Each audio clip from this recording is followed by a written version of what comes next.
Aujourd'hui, j'aimerais m'adresser à vous pour parler d'un sujet qui est un peu moins réjouissant, qui est un sujet qui est un peu lourd parce qu'on va parler de décès.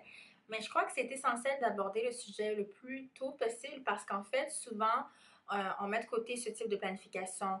On prend pour acquis qu'on planifiera le testament éventuellement, puis on bâtit un patrimoine, on prend le temps de bâtir une entreprise qui fonctionne bien, qui roule, qui permet d'avoir un certain mode de vie pour nos enfants, puis on veut pouvoir léguer tout ce qu'on a bâti, mais on ne réalise pas qu'en fait, si on ne prend pas la peine de faire une bonne planification successorale, ben, il y a un héritier qui va passer avant tout le monde et ça, c'est le fisc. Donc, aujourd'hui, j'aimerais parler surtout au niveau des investisseurs immobiliers et potentiellement entrepreneurs également, mais vraiment, que se passe-t-il lorsqu'on décède? Donc, concrètement, lorsqu'on décède, aux yeux du gouvernement, des autorités fiscales, on est présumé d'avoir disposé de tous nos biens. En français, on est présumé avoir vendu, on prend pour acquis qu'il y a eu une transaction, qu'on a cédé tous nos biens en contrepartie pour de l'argent. Même si dans les faits, on est juste décédé, rien de plus. Mais concrètement, c'est que nos biens sont transférés à notre succession, ce qui veut dire que finalement, le gouvernement va prendre la date qui précède le jour du décès pour dire aujourd'hui, si vous aviez un patrimoine immobilier que vous déteniez en votre nom personnel, disons, ben, ils vont dire aujourd'hui, ça valait, exemple, 15 millions, vous les aviez achetés pour tant, il y a un gain en capital entre la différence entre ce que vous avez comme valeur le jour précédent votre décès et le jour de l'acquisition, et cette différence qui est le gain en capital va être imposée. Mais ensuite, la question est qui paie pour cet impôt? Parce que justement, on est parti, mais il y a une facture, donc c'est la succession qui doit payer l'impôt sur ce qu'elle a hérité. Maintenant, ça peut engendrer plusieurs conséquences parce que c'est une facture salée, puis on n'a pas forcément les fonds pour ça. Donc aujourd'hui, ce que j'aimerais discuter, c'est les alternatives et que faire. Il faut garder en tête que ce scénario ne s'applique pas si on souhaite tout léguer à notre conjoint ou à notre conjointe. Le cas échéant, il y a ce qu'on appelle le roulement au conjoint qui se fait sans impact fiscal.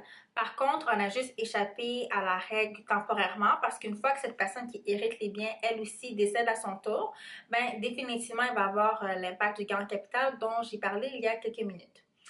Donc maintenant, la première façon qu'on pourrait considérer pour éviter ce type de situation, c'est bien entendu d'avoir une police d'assurance vie en bonne et due forme qui pourrait prévenir ce type de situation et s'assurer qu'on puisse avoir de quoi payer pour la facture fiscale.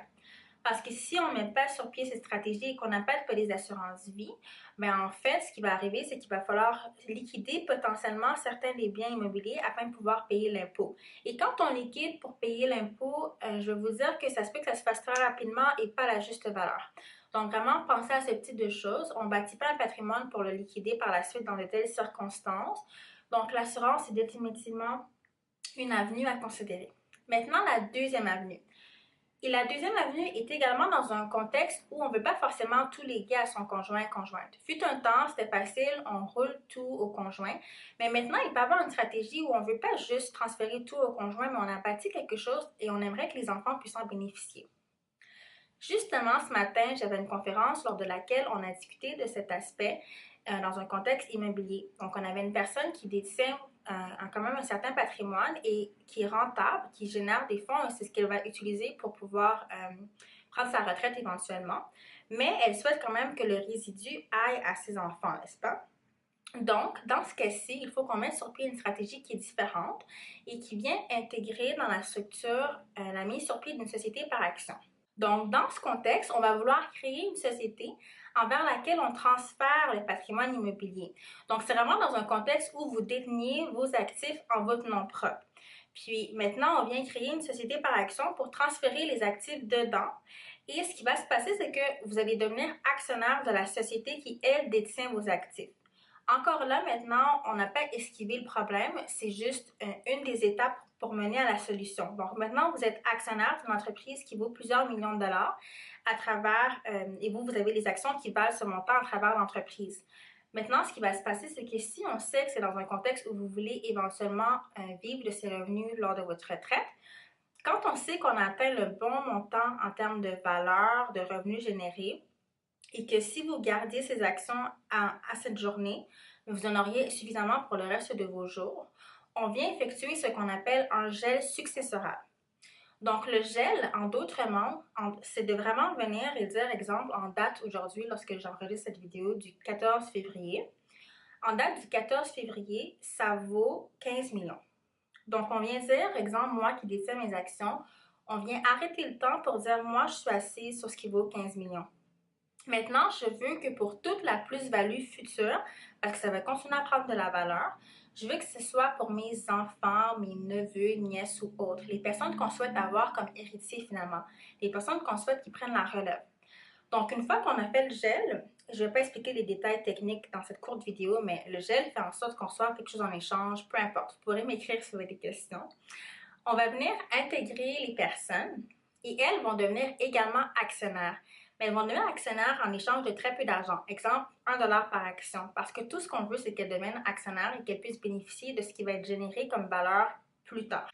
Ce qui signifie qu'en date, après ça, du 14 février, ben moi, je garde mes actions avec la valeur qu'elles ont maintenant, que j'ai gelées, pour me permettre de subvenir à mes besoins à travers le rachat au fur et à mesure des actions. Donc, je me verse des dividendes, en d'autres mots, pour maintenir mon train de vie. Et tout ce qui est comme plus-value future, les revenus qui sont générés par la suite, ben, eux vont être au bénéfice des actionnaires qu'on vient d'intégrer. Ensuite, ce qui va se passer, c'est qu'on espère avoir pris le montant qui était le plus optimal pour faire en sorte que pour le reste de mes jours, je l'utilise au fur et à mesure et que lorsque finalement je décède, j'avais très peu de valeur entre les mains. Donc mes actions valaient rendu là très peu parce que j'ai utilisé la plupart des revenus générés, j'ai racheté le plus possible pour faire en sorte que le jour du décès, il y ait très peu, voire rien du tout, et on évite tout impact parce que finalement, moi, ce qui me restait, c'était très peu de valeur dans mes actions, peut-être pas d'actions, donc j'ai rien cédé. J'ai déjà tout utilisé ce que moi j'avais pour moi, mais les actions qui appartenaient aux héritiers, qui sont actionnaires, ben, eux, ils ont la plus-value. Donc, eux restent, ils restent dans leur rôle, puis la vie continue. Puis moi, ben, je suis partie, puis j'ai évité l'impact. Donc, ça, c'était une des façons. Bien entendu, cette vidéo, c'est court, puis c'est une stratégie parmi tant d'autres. Et autant au niveau de l'assurance vie, je suis persuadée qu'il y a d'autres options, mais je voulais au moins vous permettre d'avoir une idée et prévenir. Définitivement, juste ouvrir votre esprit pour savoir que, OK, je dois quand même garder en tête que je suis en train de planifier de bâtir un empire, mais il faut que j'ai la même diligence lorsqu'il s'agit de planifier ma succession. Autrement, on fait tout ça pour rien. J'espère que vous avez apprécié ma capsule. Pour toute question, vous savez où me rejoindre et merci d'avoir regardé. À la prochaine fois. Merci.